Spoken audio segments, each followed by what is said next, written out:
ሪፎርም ምን ያክል ትውልድ ላይ አበክሮ እንደሰራ ለማየት አንደኛው መገለጫ ቴክኖሎጂ ነው። ከአምስቱ ብዝሃ ዘርፎች የእድገት ምሰሶዎች አንደኛው ቴክኖሎጂ የሆነበት ዋናው ምክንያት ያለምምድ ዛሬ ውጤቱን በበቂ ደረጃ ባናይም ለትውልድ ነገ ካለው ፋይዳ አንፃር ከዚህ አንፃር ኤአይ መውሰድ ይቻላል። ሁላችሁም እንደምታስታውሱት የዛሬ 5-6 ዓመት ገደማ ኢትዮጵያ የኤአይ ኢንስቲትዩት ስታቋቁም አንድም አፍሪካ ሀገር በተቋም ደረጃ ኤአይ ይፈጠራል ነበር። በሌላውም ዓለም ቢሆን በፕራይቬት ሴክተር ከሚነገረው ውጭ የመንግስታት ዋነኛ አጀንዳ አልነበረም። አሁን እንደሚነገረው አይደለም።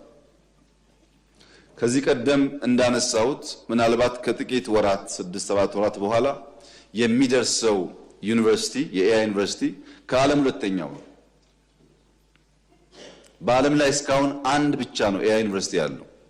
ባለፉት ዓመት ተኩል ገደማ ጀምሮ የግንባታ ስራው ሲሰራ ቆይቶ በመጠናቀቅ ላይ ያለን ዩኒቨርሲቲው በሚቀጥሉ 6-7 ማክሲማም 1 ዓመት ውስጥ ስራ ይጀምራል።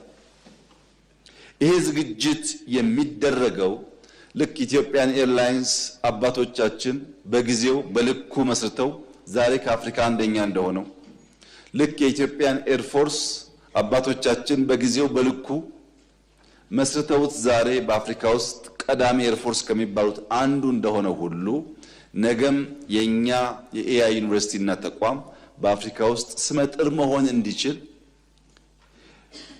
የተስተካከለ መሰረት ይዞ እንዲነሳ በሪፎርም ውስጥ አንደኛ ቁልፍ ጉዳይ አድርገን ስንሰራ ቆይተናል።